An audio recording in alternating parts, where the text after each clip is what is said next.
Welcome to the X Global News Channel. A few words about the true roots of the negative emotions that supporters of Putin's regime feel toward Ukraine. Deep down, these people have long suspected that all attempts by the Russian authorities to build a life according to standards different from those of the West are doomed to failure.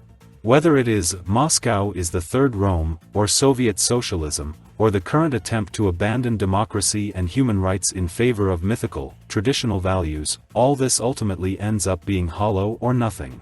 Ukrainians in this sense are for Russians a kind of alter ego, the younger brother, who by choosing an alternative route, that is, following the path of classical Western-style democracy, may be more successful than the older brother, who is always looking for his special way. The Russians, or rather their patriotic part, are very much afraid of the success of the Ukrainians. It seems to them that it will devalue their own ordeal. After all, we are fools who have been wasting years and decades on such nonsense, while we could have built a normal life a long time ago. I think this is where the root problem lies. What worries Russian patriots is not the very fact that Ukrainians want to secede and live separately, but their fear that they might start living better. Remember Brodsky's sensational poem on the independence of Ukraine? Emotions aside, the only substantive complaint to our neighbors there is that for decades they have shared all our difficulties with us in a fraternal manner, and they decided to chew the chicken out of the borscht all by themselves. That's if you put it that way. And here it is the cultural, plus historical, proximity of Ukrainians to Russians that makes their success so unacceptable. To hell with the Finns or the Baltic states, they have long been a scrap and it is not clear whether they were ever ours or just pretended to be. But the Ukrainians, where are they going? How dare they imagine they are smarter than we are? Since the true, underlying, emotions that fuel the conflict have nothing to do with the officially proclaimed reasons and goals of the special operation, the Kremlin will not get any domestic war. It will not succeed in portraying the Ukrainians as an existential threat to Russia.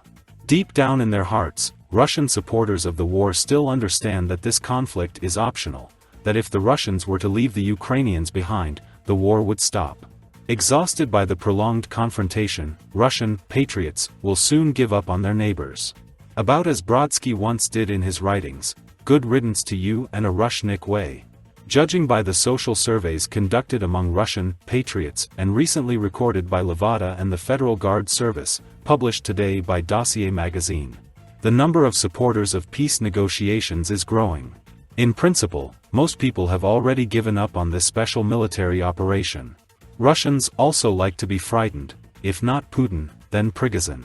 They are told that after the departure of the first will create a vacuum, which will be filled by armed fringe groups like the second.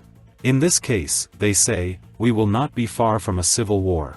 I will add another link to this logical chain. If there really is lawlessness in the country, it will legitimize the invasion from outside, not the official NATO forces, of course, but, for example, some volunteer battalions of Ilya Ponomarev. And now NATO will really and gladly help them. And by the example of Ukraine, we now see that the alliance can do this very well. And, there is every reason to believe that the Prigozhinians will not be able to withstand a clash with the Ponomarevs. In general, potential supporters of the Kremlin's cook should understand that betting on him carries a fair amount of risks. And if they want to keep Russia from being taken over by radicals from the opposite camp, like Ponomarev, a much more reliable option for them are system politicians like Sobyanin or Mishustin. Those that will not lead to sin, and will keep the political process within the framework of acceptable normality. If the patriotic public is smart enough to understand these risks, then nothing bad will happen after Putin leaves. Let's move on to the international news. Germany cannot provide Patriot systems to Ukraine because they are out of stock. According to German Foreign Ministry spokesman Tobias Lindner, the agreement to transfer Patriot to Poland means that the current systems will simply be moved to NATO's eastern flank. To be very frank, it's not like we have free Patriot systems that we could just send to Ukraine, for example. The Patriot systems that we are sending are part of NATO's collective defense system. Putin keeps talking about openness to negotiations in order to make Ukraine look like a party unwilling to compromise and thus deprive it of Western support, ISW said. The campaign by Ukrainian forces to interdict Russian military facilities and logistical hubs in southern Ukraine has probably undermined Russian forces, their logistical lines and the morale of Russians in general, the institute believes. In the coming months, Iran's support for the Russian armed forces will increase, British intelligence predicts. Russia is trying to get more weapons from Tehran, including hundreds of ballistic missiles. And if it succeeds, it could expand its campaign of strikes against Ukraine's infrastructure. News from Wall Street Journal, U.S. intends to impose restrictions on Russia and China for human rights violations. The United States intends to impose new sanctions on Russia and China over alleged human rights abuses. It is reported by the Wall Street Journal, citing sources. It is assumed that the bulk of the sanctions will be introduced on the basis of the Magnitsky Act. According to the newspaper's interlocutors, as part of the additional restrictions, Washington plans to freeze the assets in the United States of senior government and military officials, as well as representatives of the business community, accused of alleged corruption and human rights violations. In addition, these individuals will be restricted from entering the United States. In addition, the U.S. administration intends to impose sanctions against Russia for the alleged use of Iranian drones in Ukraine, as well as against PRC organizations involved in alleged illegal fishing in the Pacific Ocean. Hungarian Foreign Ministry, Budapest needs to prepare for an attack by the European Union. Hungarian Foreign Minister Péter Szijjártó said that the country needs to be prepared for a serious attack by the European Union. This can happen due to the fact that Brussels and the liberal propaganda machine are not selective in their means and use all kinds of blackmail against Budapest. According to him, there is practically no blackmail left at the moment that Brussels has not resorted to against Hungary. We have been attacked, violently attacked. That said, we need to prepare for more attacks in the near future. I believe that Brussels and the international propaganda machine will use all means.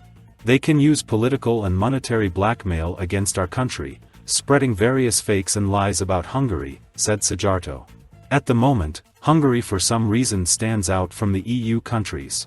Report from Stars and Stripes, Poland is preparing for war with Russia. Poland is preparing for combat operations with the Russian Federation in all seriousness, military training camps are packed in the state. This information was shared by the United States Defense Department publication Stars and Stripes. It is emphasized that weekend courses of initial military training were opened in the country in October and will operate until January. Everyone interested in these places is taught the most basic survival skills and demonstrated how to handle weapons.